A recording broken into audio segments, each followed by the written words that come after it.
Annyeong teman-teman. Perkenalkan, nama aku Salsabila Maharani atau sering dipanggil Salem. Jadi di sini aku mau nemenin teman-teman untuk belajar satu hal yang penting bagi kehidupan kita, yaitu belajar tentang gizi seimbang.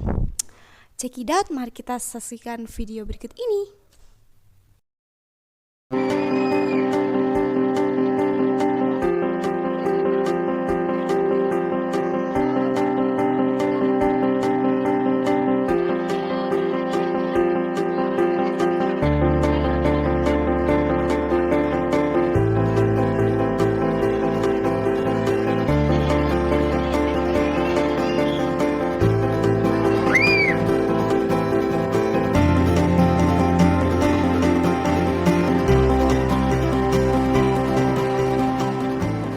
Semenjak lahir anak saya yang kembar, yang satu kali kan beratnya 21, yang kedua 16,5. They were underweight start 4 months because they didn't get the mothers didn't exclusively breastfeed the child because at 4 months the fathers got sick and had been hospitalized for 1 month. The neighbors kind of feel pity to the family, so they start giving like infant formula to the twins.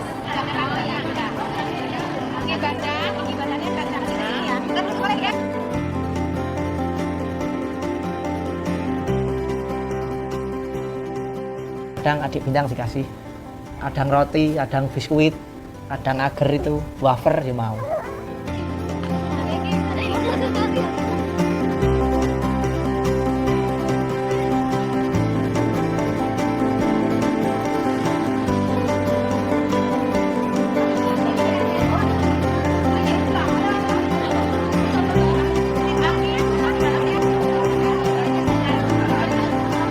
Nah, gimana teman-teman? Teman-teman udah memperhatikan video tadi?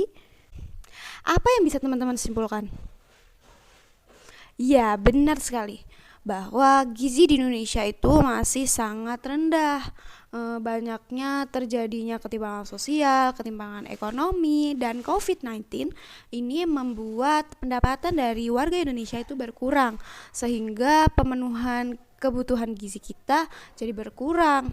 Kira-kira gizi seimbang itu apa?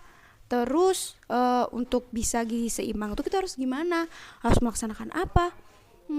Mari kita simak materi berikut ini. Nah guys, kita sampai juga di materi gizi seimbang. Nah, sesuai dengan judulnya, gizi seimbang pasti memuat tentang gizi-gizi yang dalam tubuh kita. Menurut kita gizi seimbang itu apa ya? Menurut teman-teman juga, apa berat badannya yang seimbang, tingginya yang seimbang, atau cantiknya yang seimbang? Mari kita lihat.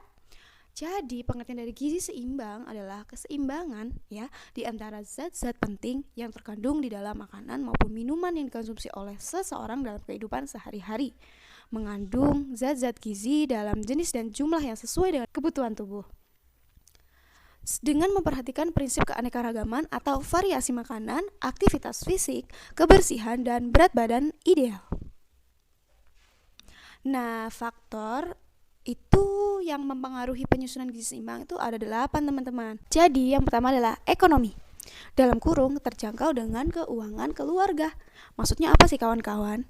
Nah, faktor ekonomi ini penting banget untuk pemenuhan gizi seimbang. Karena apa? Semua itu butuh uang kan teman-teman dalam memenuhi kehidupan kita, tidak terkecuali dengan gizi kita sendiri. Adanya pandemi COVID-19 membuat banyak keluarga yang kekurangan ekonomi dikarenakan di PHK maupun tidak bisa berjualan. Karena pada saat COVID-19 kita disuruh untuk tetap di rumah, dan itu sangat menghambat bagi pedagang-pedagang kaki lima. Itulah yang membuat kadang anak-anak dari mereka itu bertambah kurus. Nah, jadi dengan adanya perkembangan yang sekarang, yaitu dengan cara sudah diperbolehkannya membuka masker oleh Pak Jokowi, kita jadi lebih mudah dan membangkitkan kembali ekonomi kita yang sudah turun sebelumnya. Ini semua dikarenakan oleh vaksin yang sudah disuntikan kepada warga-warga Indonesia. Nah, yang kedua, sosial budaya atau tidak bertentangan. Maksudnya itu adalah pemenuhan gizi kita seperti makanan kita itu harus sesuai dengan sosial budaya kita. Seperti budaya pada Indonesia itu sering memakan tempe. Nah, itu sesuai sekali budaya dengan gizi seimbang kita. Yang ketiga, kondisi kesehatan. Iya, benar sekali teman-teman, karena kalau kita ingin memenuhi gizi seimbang, kita harus melihat nih kondisi kesehatan kita bagaimana. Tidak bisa kita asal memakan makanan yang ternyata berpantangan dengan kondisi kesehatan kita saat itu.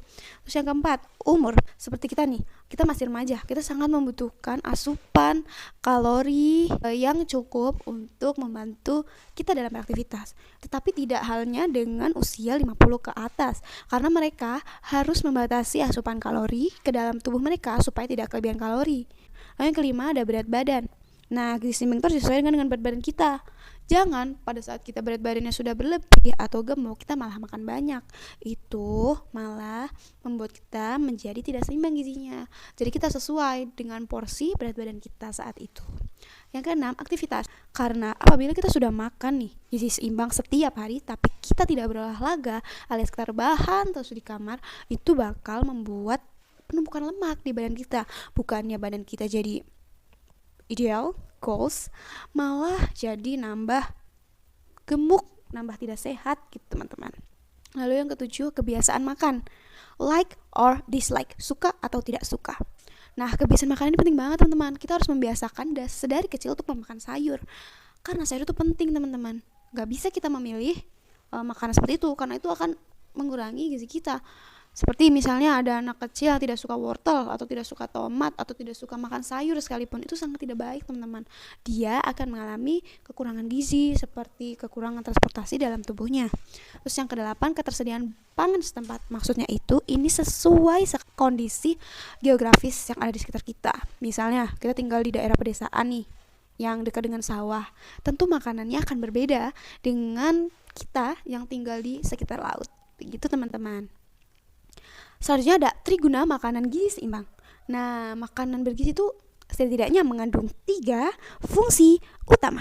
Yang pertama, sebagai sumber tenaga. Contohnya itu karbohidrat dan lemak nih teman-teman. Seperti yang aku bilang tadi, ini tuh pas banget untuk tenaga kita.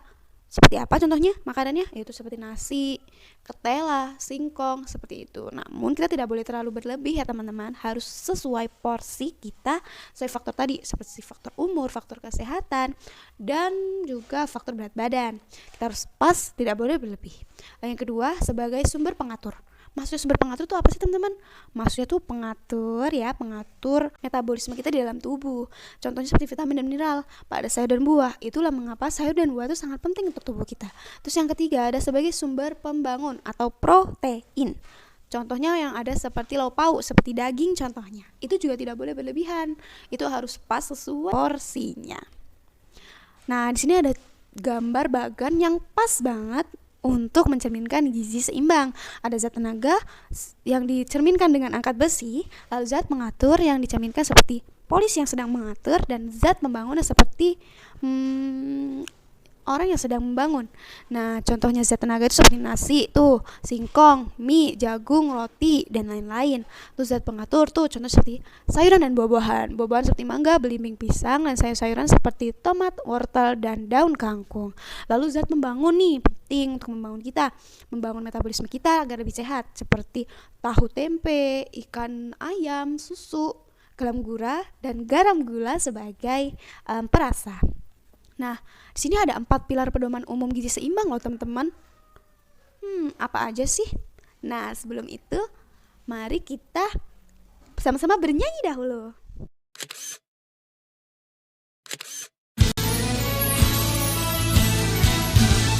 Yo, ayo kita makan yang beragam, membiasakan perilaku hidup sehat, rajin berolahraga, jaga berat badan, itulah 4 pilar gizi seimbang.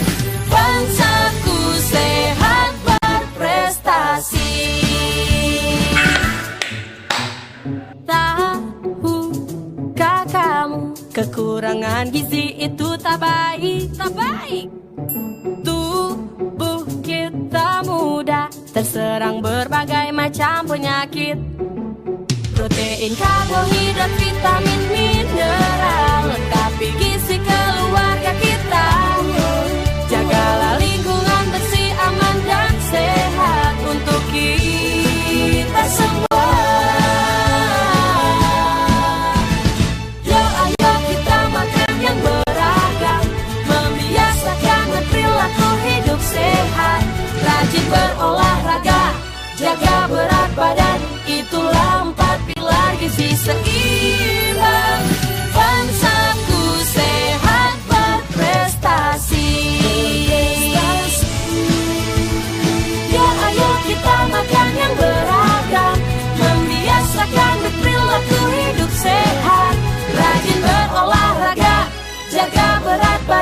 Itulah 4 pilar gizi seimbang. Bangsaku sehat berprestasi. Bangsaku sehat berprestasi.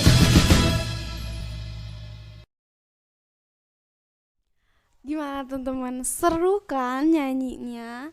Sambil nyanyi kita sambil hafal tuh 4 pilarnya.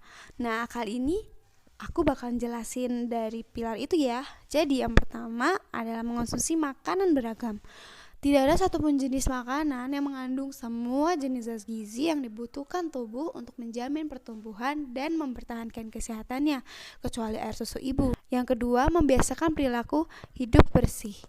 Maksudnya membiasakan hidup bersih itu apa sih? Seperti cuci tangan sebelum makan, terus pakai sabun, terus jangan lupa pakai hand sanitizer karena COVID, terus jangan lupa membersihkan alat makan kita juga, membersihkan bahan-bahan kita agar tidak terkena tifus, begitu.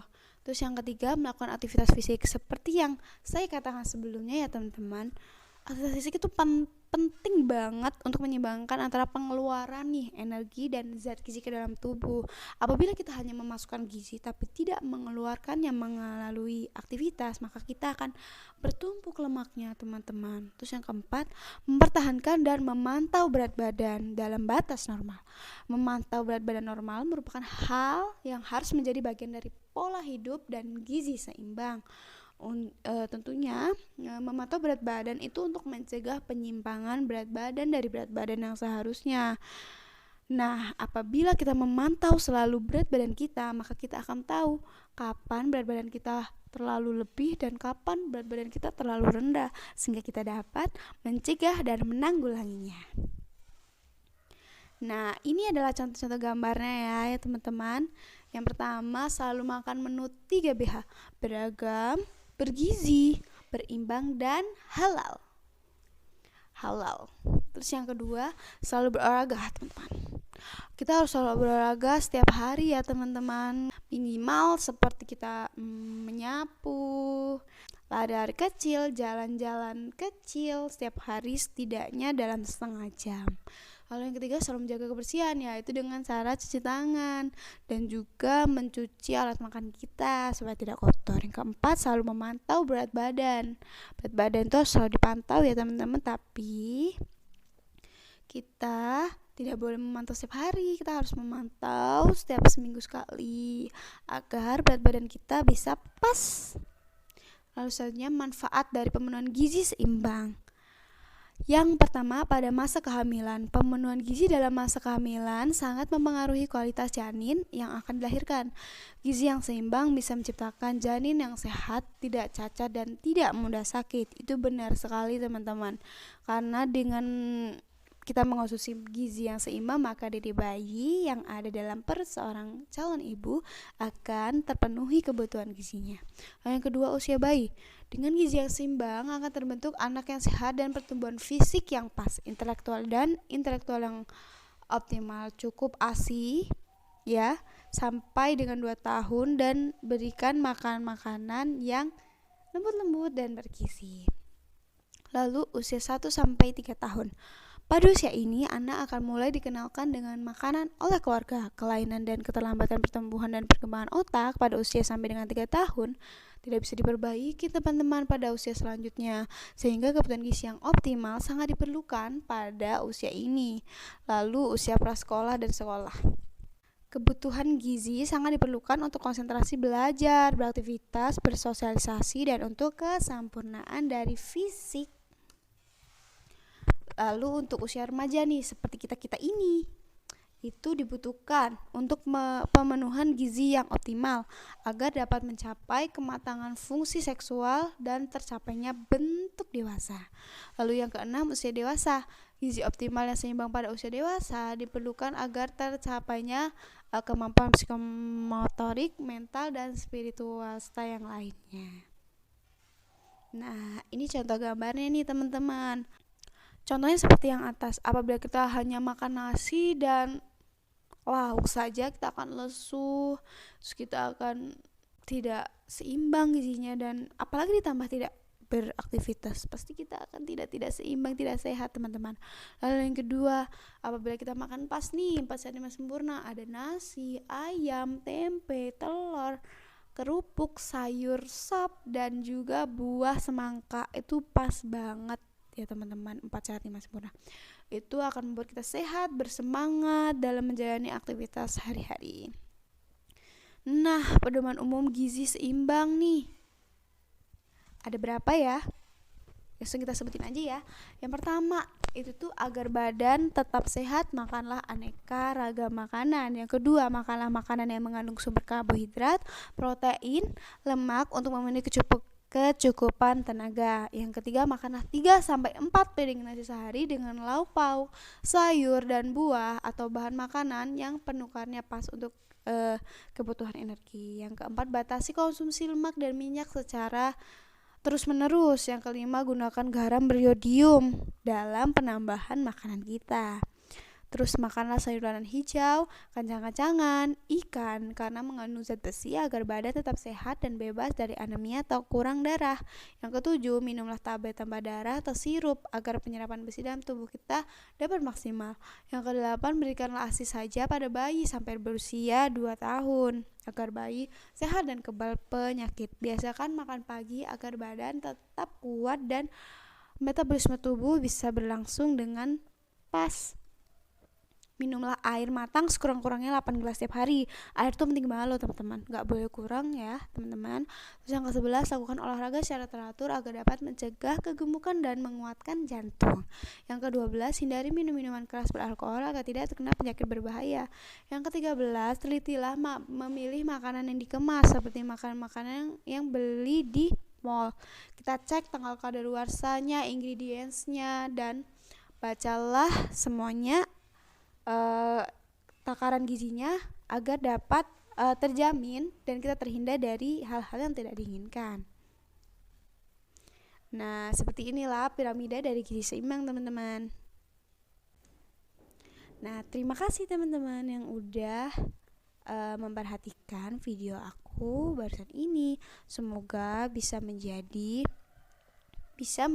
wawasan kepada teman-teman biar kita tambah sehat di masa COVID ini. Itu tuh penting banget ya teman-teman ya.